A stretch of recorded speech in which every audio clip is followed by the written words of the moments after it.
Assalamualaikum warahmatullahi wabarakatuh. Sahabat sekalian, bertemu kembali dengan saya, Dr. Yan. Hari ini kembali lagi kita membahas pertanyaan dari subscriber kita. Ibu Mila, nanti saya tampilkan pertanyaannya, menanyakan, "Dok, maaf saya ingin bertanya. Saya seorang penderita kanker nasofaring." Saya sampaikan ikut prihatin Ibu Mila, dan sudah melewati kemoterapi pertama, dan syukur benjolan yang sangat besar di leher sudah mengempes dan mengecil. Kemudian, tapi kenapa dalam 2 hari ini benjolannya membesar kembali, padahal jadwal kemonya masih 1 minggu lagi. Sahabat sekalian, salah satu kanker yang tentunya dalam sisi pasien yang sangat mengganggu karena bisa menimbulkan banyak keluhan adalah kanker nasofaring. Mungkin nanti saya tunjukkan beberapa gambar skema di mana sih kanker nasofaring itu. Subscriber kita tadi menanyakan bahwa ada benjolan di leher yang merupakan salah satu tanda adanya kanker nasofaring. Dan setelah menjalani kemoterapi 1 kali, syukur sudah mengecil, tapi dalam rentang waktu ketika menunggu kemoterapi yang kedua, membesar lagi. Saya akan mengulangi sebentar beberapa modalitas dasar atau terapi-terapi utama pada kanker dan bagaimana proses pelaksanaannya dan bagaimana seorang penderita kanker harus menjalani. Sahabat sekalian, walaupun banyak perkembangan dalam pengobatan kanker, modalitas utama pengobatan kanker tetap 3. Yang pertama adalah operasi. Tentunya kalau kanker atau tumor tersebut masih bisa dioperasi. Biasanya yang masih bisa dioperasi itu kalau masih stadium awal atau pada kanker pada tempat-tempat posisi tertentu. Itu yang pertama. Yang kedua adalah kemoterapi. Kemoterapi dengan menggunakan obat sitostatika yang diberikan secara terprogram. Nanti ini yang kita bahas secara detail. Nah, yang ketiga adalah radioterapi. Sehingga misalnya seseorang pasien tidak bisa dilakukan operasi, maka pilihannya adalah 2, kemoterapi dan radioterapi. Kemoterapi yang diberikan pada pasien kanker itu selalu ada protokolnya. Protokol pemberian, kemudian berapa kali rencana diberikan, kemudian jarak pemberian pertama, kedua, misalnya sampai ke-6 itu sudah diatur. Karena apa? Karena memang itu sudah diteliti dan penelitian itu sudah menyeluruh ke seluruh dunia dan dijadikan protokol yang relatif baku. Kenapa ini saya sampaikan?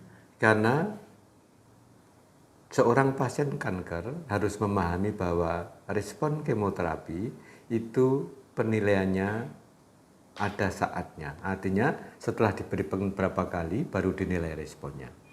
Nah, ini terkait dengan pertanyaan tadi. Diberikan pertama sudah mengempis benjolan di lehernya, tapi kemudian membesar lagi. Nah, misalnya kalau benjolan itu karena terkait betul-betul oleh kanker nasofaringnya, atau misalnya pembenjolan kelenjar getah bening, pasti efek tadi mengecil karena kemoterapinya. Tapi juga kadang-kadang bisa aja bahwa ada komorbiditas. Komorbiditas itu penyakit yang datang bersamaan. Misalnya juga ada kanker nasofaring, tapi juga misalnya disertai dengan adanya radang atau infeksi di kelenjar getah bening atau kelenjar gondok dan sebagainya. Atau di kelenjar parotis, kelenjar ludah, di posisinya di leher bagian atas. Nah, ini yang harus dipastikan apakah mengecilnya kemarin itu betul-betul karena mengecilnya kanker nasofaringnya atau mungkin ada penyakit lain yang memang cepat mengecil. ini saya sampaikan juga karena biasanya obat kemoterapi itu mengecilkan suatu tumor atau kanker itu perlu waktu yang cukup banyak. Jadi jarang sekali diberikan kemoterapi 1 kali, kemudian kankernya menyusut demikian besarnya. Nah, data ini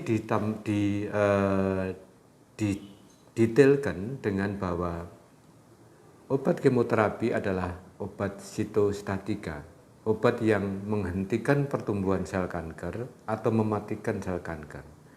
Nah, ketika diberikan obat kemoterapi, yang mati sel kankernya itu adalah beberapa persentase. Misalnya dalam 1 kali pemberian mungkin yang mati adalah 70% dari seluruh populasi. Misalnya ada jumlah sel kankernya 100, 70% dari itu. Nah, ketika diberikan kemoterapi selanjutnya, siklus yang kedua, 70% juga dari itu dan sebagainya. Sehingga selalu bertahap. Dan itu juga yang mendasari kenapa kemoterapi diperlukan secara serial. Biasanya diberikan 1, 2, 3, 4, 5, 6 kali. Nanti kalau misalnya maaf ada kekambuhan diberikan juga siklus selanjutnya dan sebagainya. Nah, itu yang dipahami dan menjawab pertanyaan kenapa kok membesar lagi. Jadi bisa aja mengecil yang tadi dirasakan mungkin karena ada hal lain atau memang kemoterapinya tetap harus dilanjutkan. Dan saya paham tadi Ibu Mila pasti akan melanjutkan, tapi kalau misalnya khawatir segera konsultasi ke dokternya, adakah memang yang bisa dilakukan. Jarak normal atau yang biasa dipilih pada suatu protokol adalah sekitar 3 minggu, artinya 3 weekly. Kemo pertama dengan kemo kedua adalah 3 minggu. Namun demikian itu bisa diatur. Bisa diatur menjadi weekly atau mingguan atau 2 weekly atau 2 mingguan. Dan itu bisa diatur dan dengan disesuaikan dosisnya. Jadi walaupun ada protokol bakunya, tapi bisa adjust, bisa disesuaikan dengan kondisi. Jadi demikian sahabat sekalian. Jadi hal-hal penting yang kita harus pahami bahwa pertama, pengobatan kanker adalah 3 jenis terutama operasi, kemoterapi, dan radioterapi. Selain itu ada targeted terapi, imunoterapi, dan sebagainya. Tapi yang utama tetap 3.